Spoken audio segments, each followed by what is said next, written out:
Tomorrow, the Super Mario Brothers movie hits theaters. And I think this movie is going to have a massive, massive opening weekend. In fact, Deadline is reporting 225 million plus global release, which is huge. That's big, big money.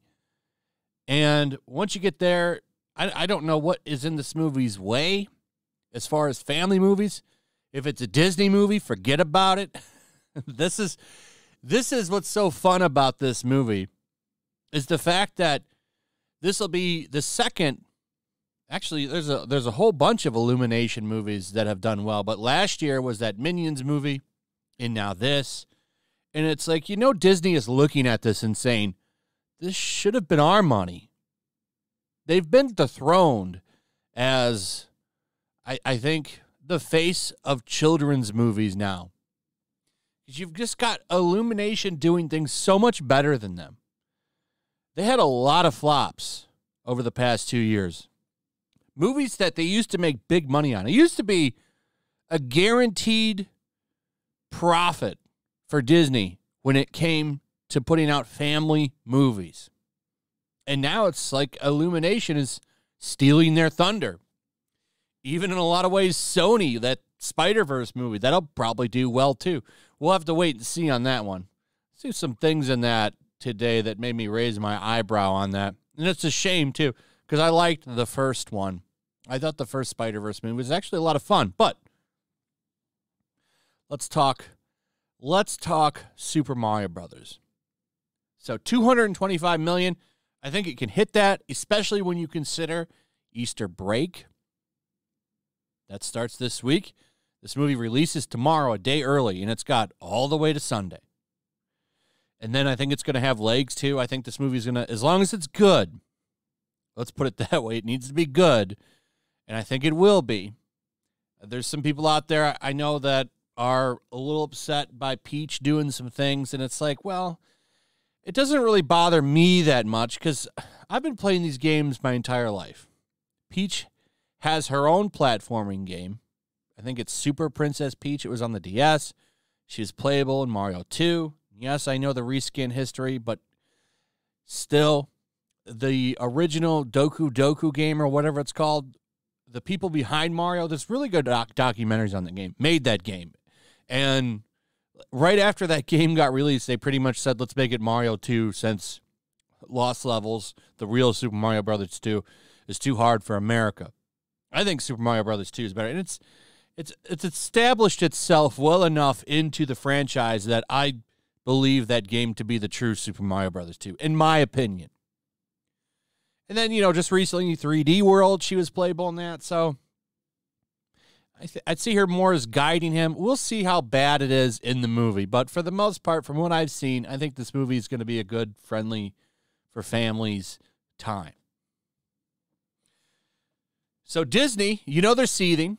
This should be their money, but they're not making that. It'd be funny if this movie makes $1 billion. Another lost opportunity for Disney.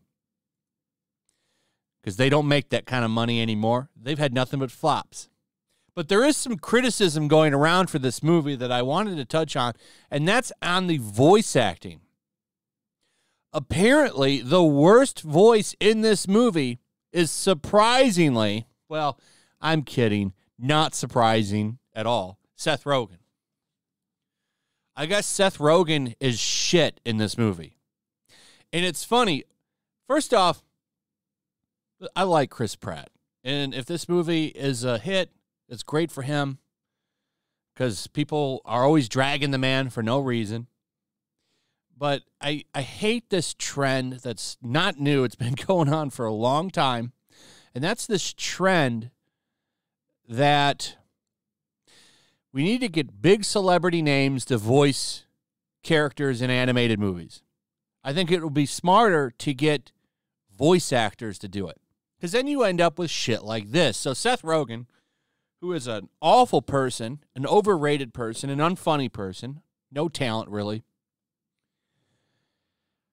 He's come out and said, well, you know, if you hire me for Donkey Kong, you're going to get a guy that sounds a lot like me because I don't do voices. Doesn't even want to try to change his voice for the character. They called him for the part. They wanted him for the part. It makes no sense. Now, Jack Black, his Bowser is pretty good. Out of all the voices, I think Jack Black has done the best job, to be honest. You can honestly apply this criticism. I think Chris Pratt's done some good. His woohoo is better. We'll see. Charlie Day, I mean, they all sound like themselves, pretty much. But Seth Rogen is so arrogant. He's out there saying, well, they called me. When they called me up to do it, I didn't even want to change my voice. I was very clear. Like this, why Donkey Kong sounds exactly like Seth Rogen. Let's take a listen. And that was the beginning and end of that conversation. I was like, if you want Donkey Kong to sound a lot like me, I'm your guy. But it did seem to work. You know, I think in the film and in the game, like, I think all you really know about Donkey Kong is that he throws barrels and he does not like Mario very much. That's the story. But it's clear that I don't do voices, he said. And if you want me to be in this movie, then it's going to sound a lot like me. That was the beginning and the end of that conversation. You don't even try. Nothing. And he's getting criticism by a lot of people for this, too. There's been a lot of people saying in the review that he's awful as Donkey Kong. People even pointing out how he doesn't give a shit at the premiere. I mean, you see, here's Chris Pratt and Charlie Day. Is that his real name? I just know him as the guy from Always Sunny in Philadelphia. But I mean, they're both. He's in green. He's in a red colored suit. You've got Jack Black wearing some Bowser suit. She's even dressed like Peach. And then, of course, Seth Rogen shows up looking like a slob. Just no excitement for him about anything. But, of course, this is the guy that said if you live in Los Angeles, you should be okay with getting robbed because it's part of the culture there. So, as he sits around, I'm sure, with his armed bodyguard. Anyway, I think he's insufferable. I don't understand why he gets so much work. I really don't. Anyway, that's pretty much it. Let me know what you guys think. Also, if you would, please like, subscribe, share the video. Make sure you're still subscribed. Hit that notification bell. Check out my Rumble and Locals, and I'll see you on the next one. Peace. Make sure to check out my Locals. There's a link in the description. It's a fun community that I'm trying to build over here. If you don't want to support me on YouTube, you can come over here. None of that money goes to YouTube. You also can just come over here for free. But if you are a supporter over here, I do plan on doing an extra live stream once a month and throwing links to the supporters so you can actually come on and have a supporter live stream with me. Also, it's a good place to catch all of my content.